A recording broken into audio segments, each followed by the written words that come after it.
According to Gunning, concepts of print are understanding about how print works. Students need to understand that printed words represent spoken words. Printed words have boundaries, are read from left to right in English, and so on. Basically, this assessment is just designed to determine what students know about written language. Um, as we've learned in many of our classes and in teaching experience, children come to school with many different levels of knowledge of what they know about literacy, and this needs to also be addressed in what they know about how a book works. Some students may have a lot of experience with this and some may not, so we need to be able to assess those students to determine what they need to work on with concepts about print.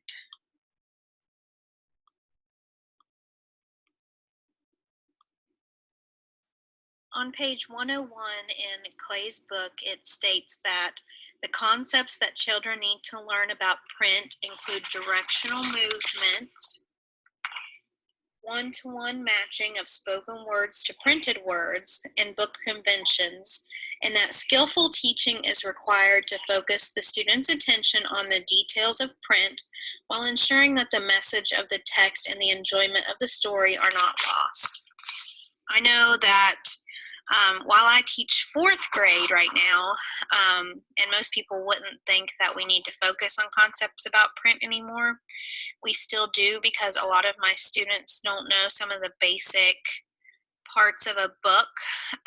They understand, reading left to right and things like that, but they don't necessarily understand which side of the paper to write on. They don't understand where to find things in a book. So we are working on those skills while still trying not to take away from enjoying the story and learning the information that's in the story as well. So concepts about print is something that students continue to learn as they grow, and it helps them to learn new skills as they get older.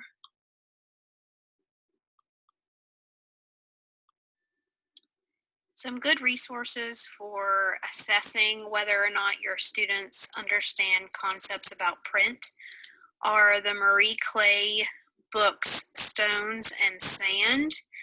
I actually used these books in a previous class, and these books are designed for students to understand different aspects about text and about print.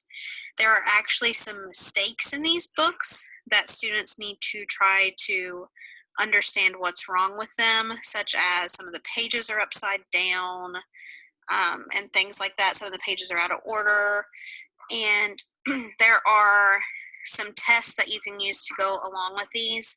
These books are available for pretty cheap on Amazon.com. So if you are testing for concepts about print, I highly recommend these books. They are cheap and an easy way to assess the students. A great way to teach children about concepts about print is by doing shared reading. Shared book experience, which is also known as shared reading, is the practice of reading stories, informational text, chants, poems, or songs, often in a large text, while the class follows along or joins in. In the picture that I've added here, this teacher is doing a shared reading.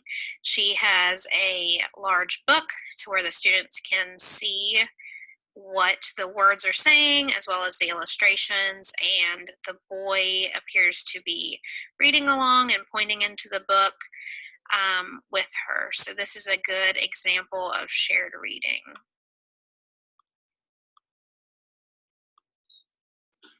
Shared reading is not something that just happens at school. It can also happen at home. According to Gunning, shared book experience is modeled on the bedtime story situation in which a parent or grandparent or other guardian reads to a child, and through observation and interaction, the child discovers the purpose of and satisfaction provided by books and begins to construct basic concepts about print.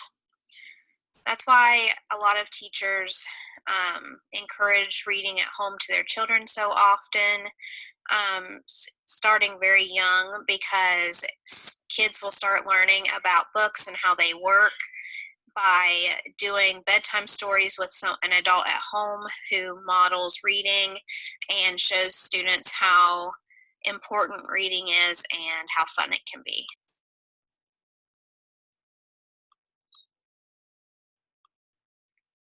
Along with doing shared reading at home, shared reading can also be done in the classroom.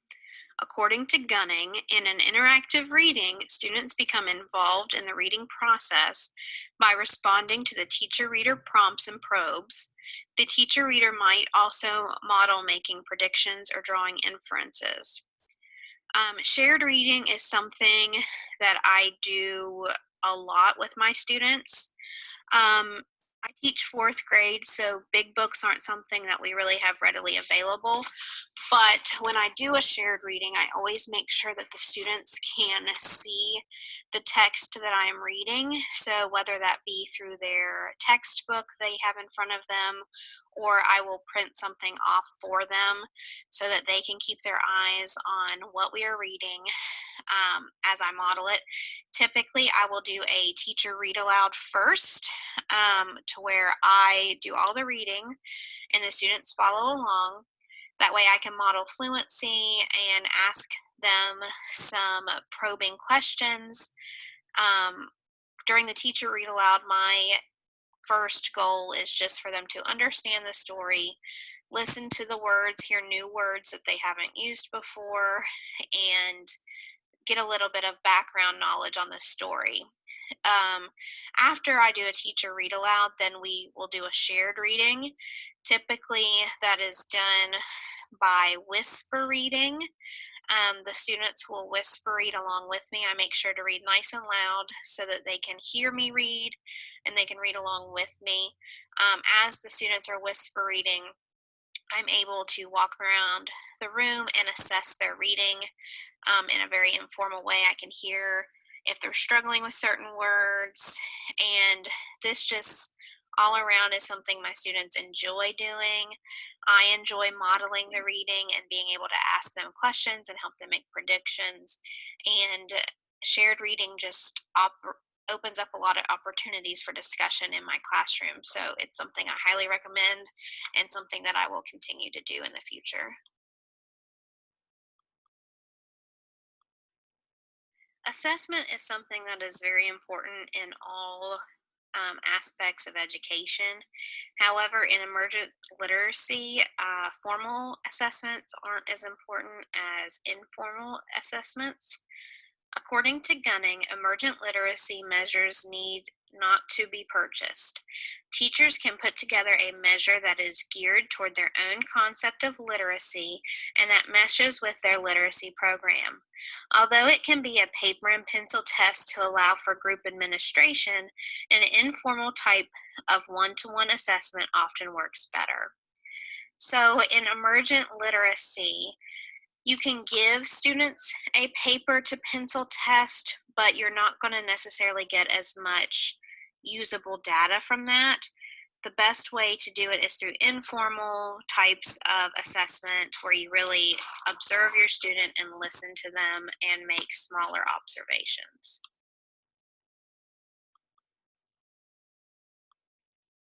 Here are three examples of informal assessment that you can do with emergent learners. The first one is a letter knowledge assessment. For this assessment, you would print or type the 26 letters of the alphabet onto cards. You would want to make a set for uppercase letters and a set for lowercase ones. And it's important to assess knowledge of the uppercase letters first. Another assessment would be a writing sample. For this assessment, you would ask the child to write his or her name as best as he or she can. If the child can write his or her name, you would then ask them to write any other words that he or she knows. You would then ask the child to write a story as best as he or she can. In the story, the child might tell about himself or herself, and in or about his or her family. This may be done with letter-like forms or drawings for real letters or real letters. Note the level of the child's writing and the number of words that he or she can write. Some children may not be able to do this, and that would let you know that they need extra practice. You might also give the child a brief spelling assessment if the child has some knowledge of letter sounds. That would not be done right at first. That would be done after they've had some phonics instruction. Finally, you can test them on print familiarity. Sorry. You would give them a book, and this would be sort of a concepts about print assessment. It would be an informal assessment just to see what they know about books. So you would ask them questions like, have you ever seen a book like this? What do you think this book is about? How can you tell what the book is about? What do you do with the book, etc. And at the end, you could, if you wanted to, ask them to count how many words they see and how many different letters they are able to identify. According to Gunning, the result of an emergent literacy assessment should help plan instruction. So instead of just having assessments just to have them and keeping data, we should be taking that data and making plans for our students. Oftentimes we can find issues that the students are having, and we can learn that they may be behind in their literacy, and we can make changes both in what is needed for them in our lessons in class. However, Gunning goes on to say that measures of emergent literacy should be interpreted with care. A child who seems to be at risk because he or she knows just a few letter sounds might end up catching on later on in school and do quite well once they're exposed and practicing. Because children develop at different rates and experience spurts in development, there are a lot of false positives when assessing young children. False positives indicate that there is a problem or that students are likely to have difficulty in the future. However, there is often no problem and they perform well. Nevertheless, children who seem to be lagging should be closely monitored. Often young children who seem to be at risk do quite well once they get acclimated to school, but some do not. There is no way to tell which child will make accelerated progress and which will lag behind and need extensive support. So just because we do assessments on students and they show that they're lagging behind does not mean that they will always lag behind. So it's important to do assessments frequently and update the data and make changes in their lessons and in their programs.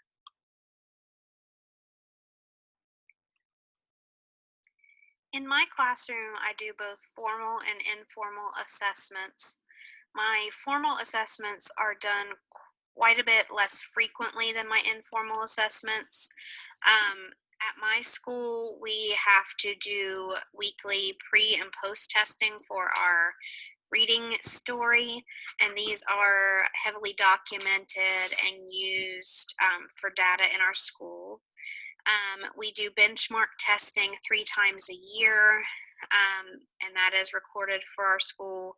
And then obviously we do the state end of the year testing. Those are our formal tests in my classroom, our formal assessments.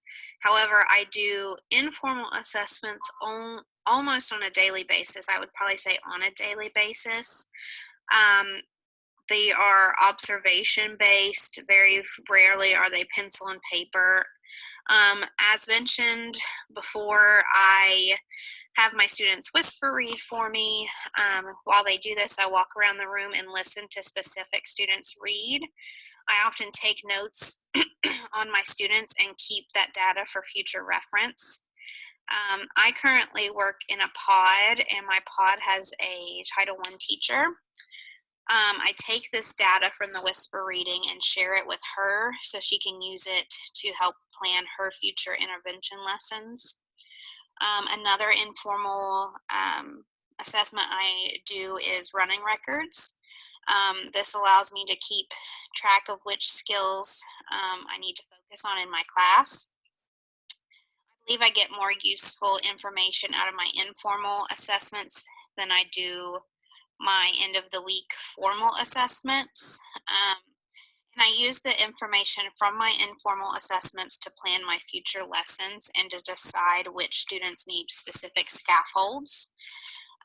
These assessments allow for my instruction to be more meaningful, and I can address the specific needs of my students. My school has a weekly goal for our students to get 80% or better on their reading test. And by doing these small assessments frequently, more of my students are hitting that goal because I'm able to address the specific needs in order for them to succeed.